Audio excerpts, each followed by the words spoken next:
Salut les formateurs, bonjour. Je vous présente un exemple de timing pour votre soutenance orale pour vous aider à faire le découpage de vos parties sur votre PowerPoint et voir comment vous pouvez vous entraîner à présenter les différentes étapes de votre oral. Je m'appelle Aurélia Boisanté, j'anime les formations de formateurs pour les FPA, donc les formateurs professionnels d'adultes, sur des formations courtes de 2-3 jours et aussi sur des formations longues. Donc pour vous passer le diplôme, j'ai un nouveau site internet qui s'appelle enjeuformation.com où vous pouvez aller chercher des activités ludiques que j'ai triées par secteur professionnel. Le commerce, la vente, la sécurité, le bâtiment, etc. etc. Dans cet oral, il faut vraiment que vous gardiez en tête que chaque formateur a sa personnalité et une formation qui lui correspond. Donc aucun oral ne se ressemble et tant mieux parce qu'on a chacun sa personnalité et on adapte notre caractère à ce qu'on doit présenter.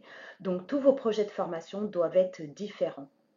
Essayez d'adapter le référentiel à votre expertise, à vos compétences et à ce que vous savez faire. Faites-vous confiance. Le mieux, c'est d'argumenter et de rester cohérent.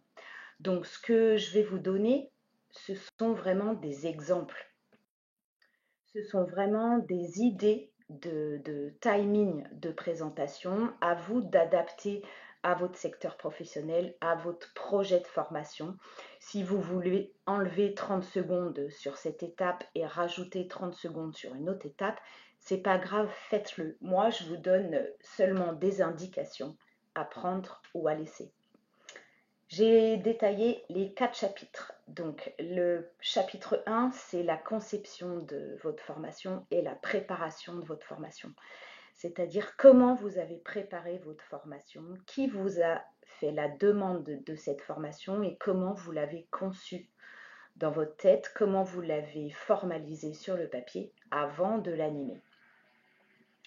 Vous devez présenter votre parcours professionnel, le contexte politique de la demande et les types de financement, votre projet de formation, faire une mini-conclusion.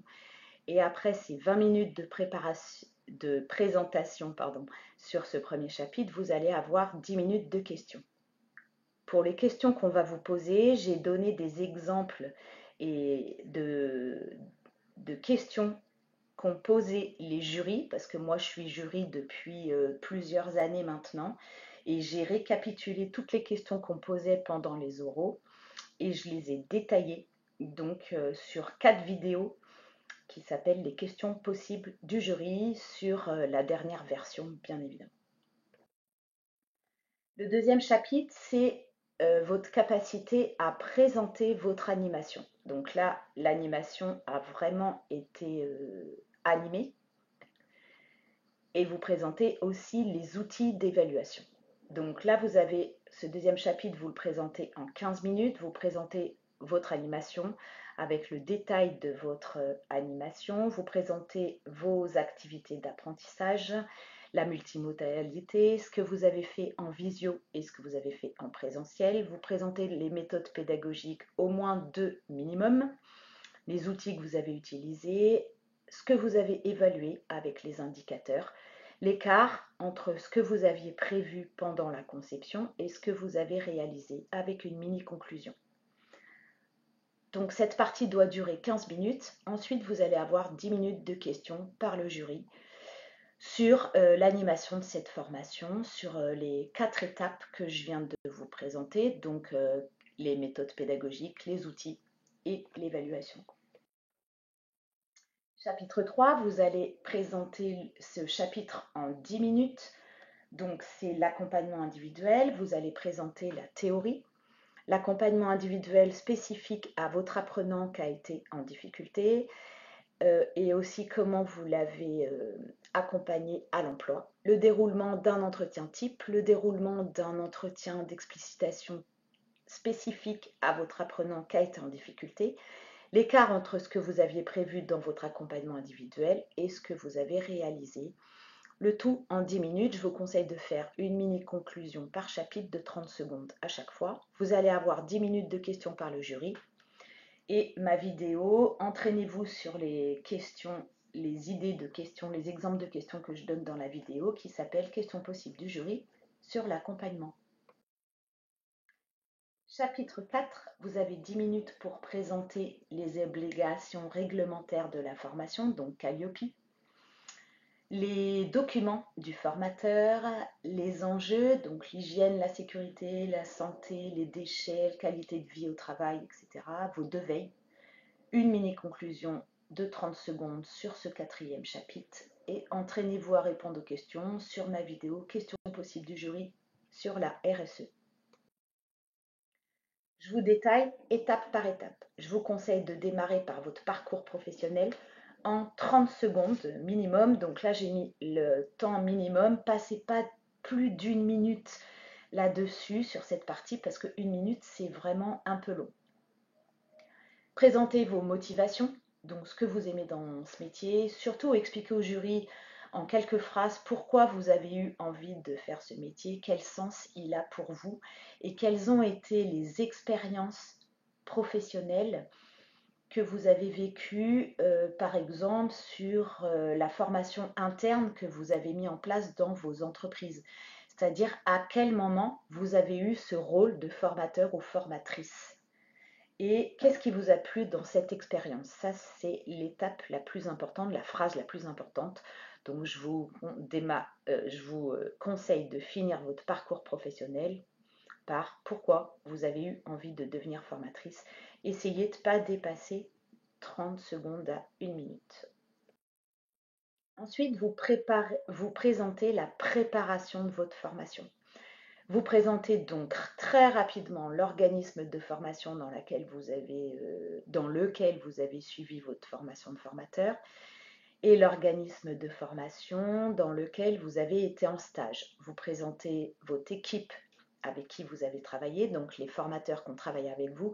Attention, pour des problèmes de confidentialité, on ne cite aucun nom de formateur et aucun nom de stagiaire. Vous présentez votre public, les types de financement, la demande politique, pourquoi cette thématique de formation a été demandée, pourquoi elle a été financée et pour qui elle a été mise en place et vous pouvez présenter dans quelle région elle a été mise en place. Donc la théorie qu'il faut présenter, c'est le QQOQCP, l'hexamètre quintilien, en une minute. Là, c'est une des parties les plus importantes. Donc là-dessus, vous devez passer beaucoup de temps. Quand je dis beaucoup de temps, donc c'est 3 minutes minimum. Essayez de ne pas dépasser 4-5 minutes. Vous présentez votre progression pédagogique, la théorie de Benjamin Bloom et présentez votre scénario pédagogique général, donc votre formation de A à Z. Donc si c'est une formation longue, vous présentez l'ensemble du référentiel avec les modules et les examens. Si c'est une formation courte d'entreprise, par exemple, vous présentez vos 14 heures, essayez de présenter 14 heures minimum. Donc les différentes parties par demi-journée. Ensuite, vous présentez pendant 3 à 4 minutes le scénario détaillé, donc vos outils d'animation, votre animation, un scénario alternatif, vos évaluations, les critères indicatifs, les critères d'évaluation, donc les indicateurs quantitatifs et qualitatifs, et vous finissez avec la capsule pédagogique. Je vous conseille de faire 3 minutes minimum, 4 à 5 minutes grand maximum. Ensuite, faites une analyse très très rapide de votre préparation. Donc, qu'est-ce qui était facile pour vous de préparer dans cette formation? Qu'est-ce que vous avez trouvé difficile dans la préparation de votre formation? Qu'est-ce que vous devez améliorer? Et quelle prise de conscience vous avez eue en tant que formateur pendant la préparation de cette formation? Tous les formateurs ne demandent pas aux stagiaires de présenter cette partie. Mais moi, je trouve que c'est important d'avoir le recul nécessaire pour s'améliorer au fur et à mesure et de le présenter au jury, mais ce n'est pas obligatoire, c'est vraiment une indication personnelle de ma part. Ensuite, vous présentez le chapitre 2. Donc le chapitre 2, c'est vraiment le cœur de votre métier. Donc c'est comment vous avez animé votre formation, comment vous avez évalué vos stagiaires. Donc là, je vous conseille d'y passer beaucoup de temps. C'est la partie presque la plus importante pour moi, parce que c'est notre cœur de métier. Donc au moins 5 minutes minimum et 7-8 minutes maximum. Vous présentez votre animation avec les différents temps. Quand est-ce que vous êtes en individuel dans votre animation, c'est-à-dire quand est-ce que vous prenez les stagiaires un par un pour leur réexpliquer des séances, enfin des explications, pardon, et quand est-ce que vous animez des temps collectifs dans votre groupe. Ensuite, vous présentez donc des modalités pédagogiques différentes. Donc, vous pouvez présenter une animation en visio et une séance en présentiel, différentes méthodes pédagogiques, comme je disais au début, les outils que vous allez utiliser, les techniques de remédiation que vous avez utilisées, surtout vous parlez au passé, parce que l'animation de cette formation doit avoir déjà eu lieu. Vous présentez la restitution de toutes vos évaluations, comment vous avez évalué les stagiaires, comment vous avez tracé le résultat de cette évaluation et l'écart entre, ça c'est très important, entre ce que vous aviez prévu d'animer et ce que vous avez réellement animé. Ne vous inquiétez pas, c'est normal d'avoir un écart entre le prévu et le réalisé. Il faut juste argumenter pour comment vous vous êtes adapté, comment vous avez adapté le contenu, comment vous avez adapté les méthodes et comment surtout vous avez adapté le timing. C'est-à-dire quelle séance vous avez raccourci, quelle séance vous avez rallongé et pourquoi. Vous faites donc la conclusion de ce chapitre avec une analyse très rapide. Qu'est-ce qui a été facile pour vous dans cette animation? Qu'est-ce qui a été difficile? Qu'est-ce qui doit être amélioré dans cette animation? Quel retour vous avez eu des stagiaires sur votre animation et comment vous pouvez prendre en compte ce retour? Donc il faut bien montrer au jury que vous vous êtes remis en question. Et finissez par une conclusion rapide de 30 secondes. Quelle prise de conscience vous avez eue en tant que formatrice ou formateur? Chapitre 3. Pendant 10 minutes, vous allez présenter l'accompagnement des apprenants. Donc, les temps individuels dans l'accompagnement, les temps collectifs pendant cet accompagnement. Un accompagnement type, comment se passe un accompagnement type? Donc, présenter la théorie, le déroulement d'un entretien type.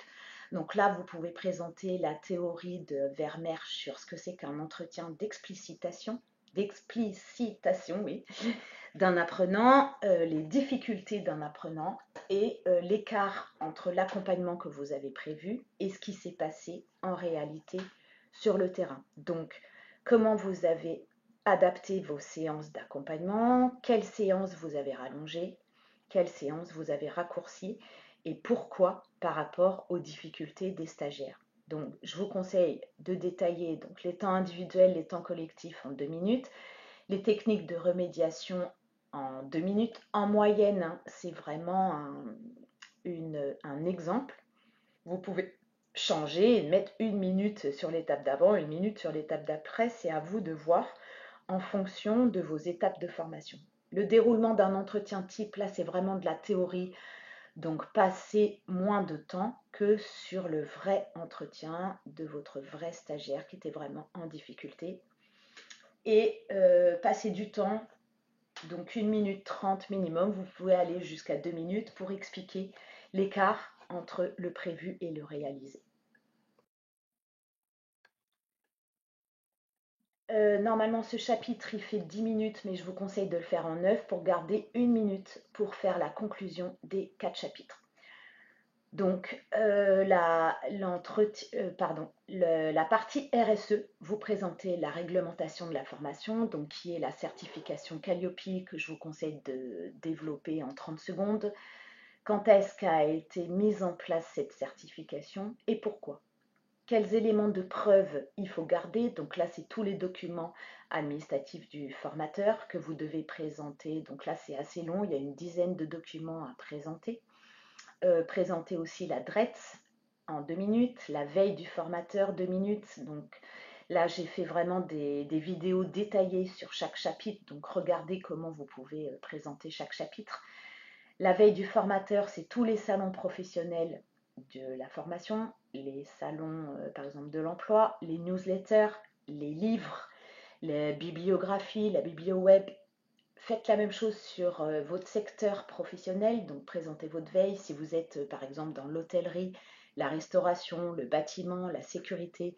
Vous présentez les salons professionnels, une biblio-web, une bibliographie et surtout quels outils vous utilisez pour répertorier toutes ces informations. Vous présentez ensuite la RSE, ce que c'est que cette réglementation, comment elle est arrivée en France, pourquoi on parle de RSE depuis au moins une dizaine d'années, qu'est-ce que c'est que la prévention santé, donc la qualité de vie au travail, la gestion du stress, les enjeux liés à l'hygiène, à la sécurité, au recyclage des déchets, tout ce que vous avez mis en place dans votre salle de formation et dans votre organisme de formation d'une manière générale pour respecter la santé, l'hygiène et la sécurité des stagiaires. Je vous conseille de garder une minute pour conclure vos 4 chapitres. Restez constructif, c'est pas le moment d'être négatif. Restez positif, même si la formation FPA s'est mal passée. Essayez de trouver des choses qui vous ont aidé dans votre posture de formateur. Essayez de trouver des éléments positifs par rapport au groupe, par rapport aux vidéos que vous avez découvertes, par rapport aux livres que vous avez découverts. Donc, synthétisez en une minute ce que vous avez appris de positif pendant cette formation de formateur que vous ne connaissiez pas avant de vous inscrire à cette formation. Est-ce que ça vous a confirmé votre projet professionnel? Est-ce que vous avez toujours envie de devenir formateur? Et si c'était déjà votre métier, est-ce que vous allez changer de statut juridique? Donc faites un topo sur votre projet à long terme. Est-ce que vous avez envie d'être indépendant, signer un CDI et où est-ce que vous avez envie de travailler, sur quelle thématique? J'espère que cette vidéo vous a plu, que ça vous a aidé à préparer votre oral, que ça vous a aidé à découper votre timing. Laissez-moi un commentaire si ça vous a plu. Si ça vous a pas plu, dites-moi pourquoi. Essayez de poser des questions par rapport au contenu, comme ça m'aide à trouver des idées pour d'autres vidéos, ce serait super. Je suis aussi formatrice en ludopédagogie, donc je crée des activités ludiques qui sont sur mon nouveau site internet qui s'appelle enjeuformation.com parce que le nouvel enjeu des formations, c'est de les rendre pratiques, ludiques et conviviales et très interactives. Je m'appelle Aurélia Boisanté, j'ai une newsletter. Vous pouvez trouver donc des activités sur votre secteur professionnel, sur ma formation et vous pouvez aussi me contacter pour avoir une visio ou une formation présentielle. Je me déplace dans toute la France et à l'étranger pour des escape games pédagogiques et des formations en ludopédagogie. Je vous embrasse et vous souhaite bon courage pour vos examens. Au revoir et à bientôt.